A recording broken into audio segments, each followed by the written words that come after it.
অন্য বোর্ডে কি লেখা? হরফের উপর মোটার জন্য বামে কোনটার উদাহরণ বলেন? নুরানি। অন্য নুরানি বোর্ডের মধ্যে কি? হরফে মুসাক্কালের। হ্যাঁ, একটা নাম দেন, কোন একটা উদাহরণ। কালি এই কথা আওয়াজ করো না। নুরানি পদ্ধতি যেটা আছে অন্য বোর্ডে কারি বিলাস সাহেব বা অন্যান্য যে বোর্ড আছে সেই বোর্ডের মধ্যে কি সিস্টেম? হরফের উপর মোটা চিহ্ন বামে তাইজিদ থাকিলে চারে টানিয়া পড়িতে হয় একে মধ্যে লাগেন হরফে মুসাক্কাল বলে। আসেন, এটা একটা উদাহরণ দেন। আসেন সাইফুল সাহেব, সাইফুল সাহেব এখান থেকে আসেন। এই কোনো আওয়াজ হবে না, আওয়াজ হবে না। আর একটা উদাহরণ।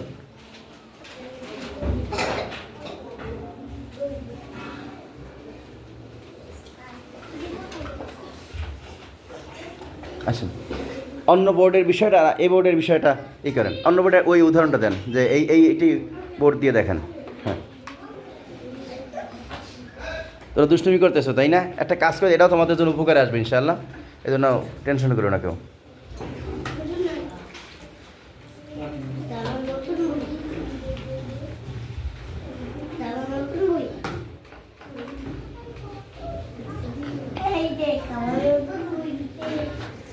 বেশ চলবে। কোনো আওয়াজ করো না।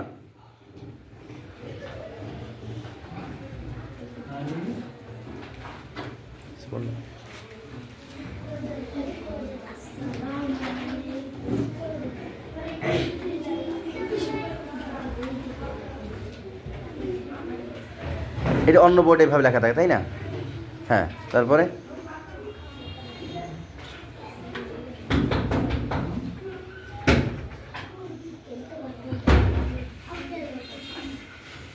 জি আচ্ছা, এখন এখন অন্য বোর্ডে এইভাবে লেখা, মানে এটা অন্য বোর্ডে কি বোঝায় আপনি মুখেই বলেন। হরফের উপর মোটা চিহ্ন বামে তাইজিদ থাকিলে। হরফের উপর মোটা চিহ্ন বামে তাইজিদ। এটা কোন বোর্ডে পড়ায়? কয়েকটা বোর্ডে বা নুরানি কিবোর্ড। এই আওয়াজ করে কেন? কিবোর্ডে হরডাঙ্গা বোর্ডের যে বই আছে, হ্যাঁ, কালবি আচ্ছা যে বোর্ডে এইভাবে লেখা হরফের উপর মোটা চিহ্ন বামে তাইজিদ। গভর্নডাঙ্গা যে বোর্ড আছে, মাওলানা শামসুল হক ফরিদুর রহমতুল্লাহ তার মাদ্রাসার যে বোর্ডটা, আওয়াজ হবে না, কোনো আওয়াজ হবে না। হরফের তুমি উপর খেয়াল মোটা করো, চিহ্ন আওয়াজ মানে হবে না। শুধু একটা হরফের উপর মোটা চিহ্ন, এখানে কোনো ই নাই, এই তোতাবর্জের নাই। হরফের উপর মোটা চিহ্ন বামে তাইজিদ থাকিলে হ্যাঁ চারে টানিয়া পড়িতে এক মধ্যে লাগেন হরফে মুসাক্কাল বলে। হ্যাঁ, আচ্ছা। আর আমরা কি বলি? আমাদের তো এখানে যে হরফ মদের হরফ, আমরা বলি মদের হরফের উপর মোটা চিহ্ন, মদের হরফের আমরা বলি এটা যে মদের হরফ বানান করিতে মদের হরফের পরের হরফে তাসদিদ হইলে চার আলিফ টানিয়া পড়িতে হয়, ইহাকে মধ্যে লাজেম হরফি মুসাক্কাল বলে। আর মধ্যে মুখাফফ হইলে এটা হরফ বানান করিতে মদের হরফের পরের হরফে জজম হইলে চার আলিফ টানিয়া পড়িতে হয়, ইহাকে মধ্যে লাজেম হরফি মুখাফফ বলে। এখন এই দুইটার মধ্যে আপনার কাছে কোনটা সহজ মনে হয়? এটি সহজ মনে হয়। এটা সহজ মনে হয়। তা দেখেন, সহজ আর কঠিনের মধ্যে পার্থক্য কি? সহজ আর কঠিনের মধ্যে পার্থক্য হলো এইটা, সহজটা সহজ হয় ঠিকই। তোমাকে বলছে কি, তুমি খেয়াল করতেছো না? এই সহজ আর কঠিনের মধ্যে পার্থক্য কি? যে সহজ জিনিসটা সহজে অর্জন হয় ঠিকই, কিন্তু এর গভীরতা কম থাকে। সহজ জিনিসটা সহজে অর্জন হয় কিন্তু দীর্ঘমেয়াদী হয় না, অথবা গভীরতা কম থাকে, এলেমের জ্ঞানের গভীরতা কম থাকে। আর আমাদেরটা একটু কঠিনের কারণে সমস্যা কি? সমস্যা হইলে পড়াইতে একটু ভেজাল, বা বারবার অবজেকশন করার শিখে বোর্ড চরণের উপরে যে এদেরটা কঠিন বা এটা এই ভেজাল এই সেই, কিন্তু ফলাফল কি দাঁড়ায়? আচ্ছা ধরেন এখন আমি এখন লেখলাম স্বাভাবিকভাবে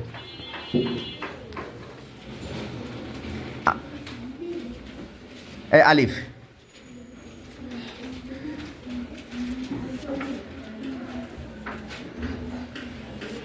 আলিফ লাম মিম। আমি এখন এটা লেখলাম, ধরেন চোখ নেন, এখন আপনি এটা পড়েন। আমি কোনো মোটা চিহ্ন দেবো না, তাসদিদ দেবো না, আমি ঘাউরা, এই জন্য আমি কী করবো না, আমি আলিফের উপরে চিহ্ন দেবো না, লামে চিহ্ন দেবো না, মিমে চিহ্ন দেবো না, তাসদিদ দেবো না। এখন আপনি পড়েন আলিফ লাম মিম। হ্যাঁ, আলিফ লাম মিম। এখন আপনি এখানে কি কোনো টান টান দেবেন না? এবং টান দেওয়ার জন্য তোমার সেই টানের চিহ্ন তুমি একটু বোঝো না একটু। না, টান দেওয়ার জন্য তো আমার টানের চিহ্ন লাগবে এখানে।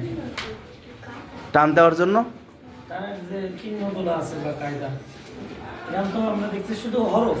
আর হরফের ক্ষেত্রে দেখা আলিফ লাম এর অক্ষর উচ্চারণ করতে লেখা টান লাগে। একদম তো মিম, এই যে ধরেন একটা ঘটনা বলি, ঘটনা অনেক ঊর্ধ্বের, আমার কাছে রেফারেন্স নাই, এই জন্য বিষয়টা বলতেছি না। কোনো একজন দাদা একটা এটাকে কারণ নাম ধরে বলবো না, কারণ রেফারেন্স না থাকার কারণে এই জন্য এটাকে কেউ আবার ভুল পথে দলিল পেশ করতে পারে। একজন লোক সে ভাবছে যে আমি যদি অমুককে পাইতাম তাহলে আমি তাকে খুব আদর করতাম, মহব্বত করতাম, তাকে শ্রদ্ধা করতাম, এত শ্রদ্ধা করতাম যে তার আশপাশে যারা আছে তারা ওই পরিমাণ শ্রদ্ধা করতে পারতো না, মানে আমি এত শ্রদ্ধা করতাম। এই কথা বলার পরে সে ঘুমাই গেছে। ঘুমাই যাওয়ার পরে দেখে কি, যেই লোককে সে শ্রদ্ধা করা, সেই মহান ব্যক্তিকে শ্রদ্ধা করার কথা বলছে, সেই ব্যক্তির আশপাশে যারা ছিল সে তো মনে করছিল যে আমার সে মনে হয় তাদের সে আমি বেশি তাকে শ্রদ্ধা, মহব্বত, ভক্তি বা তাকে সম্মান করতাম, তাকে তার খেদমত করতাম। কিন্তু সেই স্বপ্নের মধ্যে দেখতেছে কি, যে সেই মহান ব্যক্তি উপরের থেকে নিচের দিকে যাইতেছে। তখন মাঝখানে একটা নিচু জায়গা, অর্থাৎ গর্তের মতো, গর্ত বলতে একটা ঠালা জায়গা, ওই ঠালা জায়গাটায় তা উনি ওই স্বপ্নের মধ্যে করছে কি, ওই লোকটাকে যদি মহব্বত করে, সম্মান করবে, যদি সরাসরি পাইতে, সরাসরি পায় নাই, স্বপ্নে পাইছে। এখন সে খুঁজতেছে কি করতে পারি, কোনো কলা গাছ বা কোনো গাছ পাই কিনা। ওই খালি জায়গাটায় ওই একটা কলা গাছ বা অন্য কোনো গাছ টাছ দিয়া ওই গর্তটা পূরণ করিয়া, গর্ত মানে খালি ঠালা জায়গাটা পূরণ করিয়া তারপর যেন ওই মহান ব্যক্তির গাড়িটা উপর দিয়ে যাইতে পারে, এই কথা ভাবছে। অথচ এই উনি খুঁজতে যাইবে এর মধ্যেই ওই যে মহান ব্যক্তির যে আশপাশে যারা আছে তারা করছে কি, সরাসরি একজনের নিচে ওইখানে ওই ঠালা জায়গায় নিজে শুয়ে গেছে, গর্ত পূরণ হয়ে গেছে, উপর দিকে গাড়িটা চলে গেছে। তখন ভাবলো, ওরে আল্লাহ রে, আমি ভাবছিলাম তো আমি মনে হয় তাদের চেয়ে, তার আশপাশে তার সাথী সঙ্গী যারা ছিল তার চেয়ে বেশি মহব্বত আমি মনে হয় করতাম।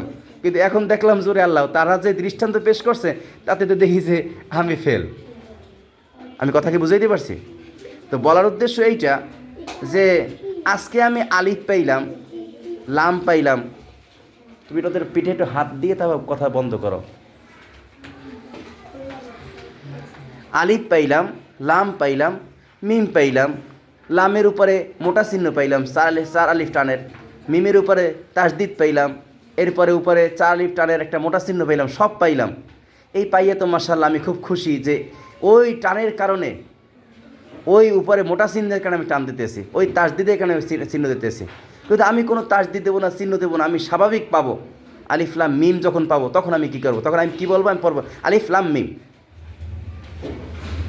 তখন আমরা লামে লাম মিম, লামে সাইড লিফ টান দিই নাই, মিমে সাইড লিফ টান দিই নাই।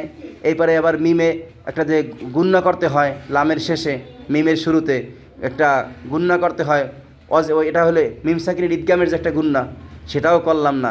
তাহলে আমার অবস্থাটা দুর্বল হয়ে গেল না? আমি কি ওই মোটা চিহ্নের কারণে চার আলিফ টান দিব, তাসদিদের কারণে অন্য কিছু করব? নাকি আমার উচিত ছিল এইটা যে কিছু থাকবে না, আমাকে স্বাভাবিক জিনিস দেবে, ওখান থেকে বের করে তারপর আমি ওটাকে উচ্চারণ করব? মোটা চিহ্নের কারণে কি লামে টান হবে? বলেন, মোটা চিহ্নের কারণে কি লামে টান হবে? হ্যাঁ, নাকি মোটা চিহ্নের কারণে মিমে টান হবে?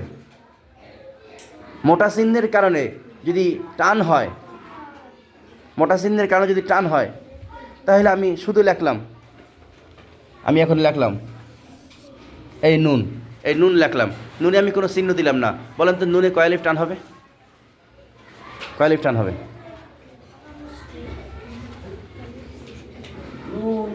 হ্যাঁ, সাধারণত অক্ষর উচ্চারণ করতে গেলে এক আলিফ টান হবে। নুনে কয় আলিফ টান হবে? এক আলিফ। এক আলিফ টান হবে। বিষয়গুলো বুঝতে পারছেন? কয় আলিফ টান হবে? কেন হবে? হরফ বানান করিতে হরফের ভিতরে জজম আছে।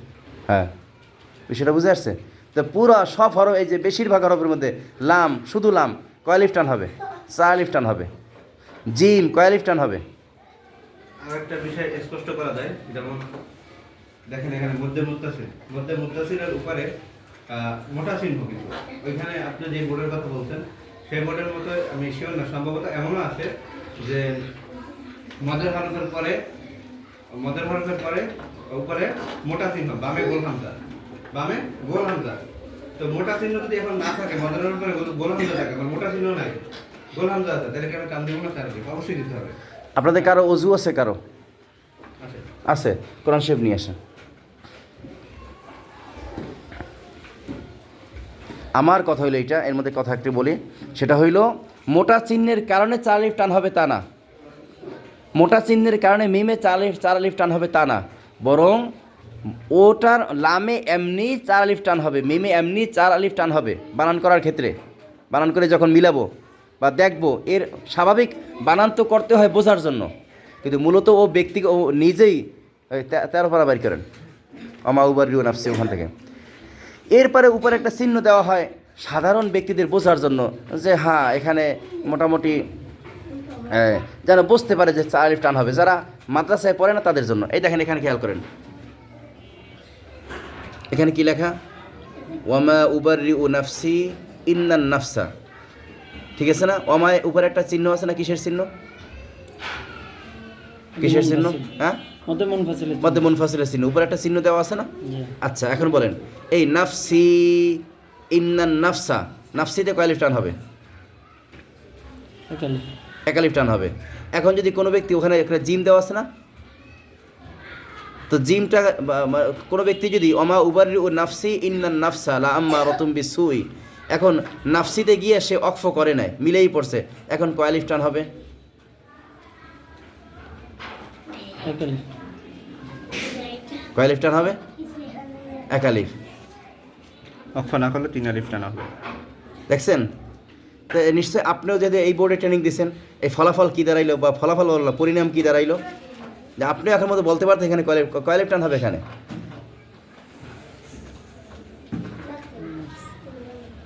কয় আলিফ টান হবে? 3 আলিফ। একটু আগে 1 আলিফ বললেন কেন, এখন 3 আলিফ বললেন কেন? এখানে 3 আলিফ টান হবে।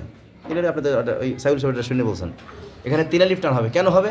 কারণ নাফসি, সিনিয়াজের সি, ইয়ার উপরে জজম, জেরের বাম পাশে জজমওয়ালা ইয়া মদের হরফ। তো মদের হরফের পরের হরফে কি আসছে? মদের হরফের পরে ভিন্ন শব্দের শুরুতে হ্যাঁ কি আছে? লম্বা হামজা আসছে না?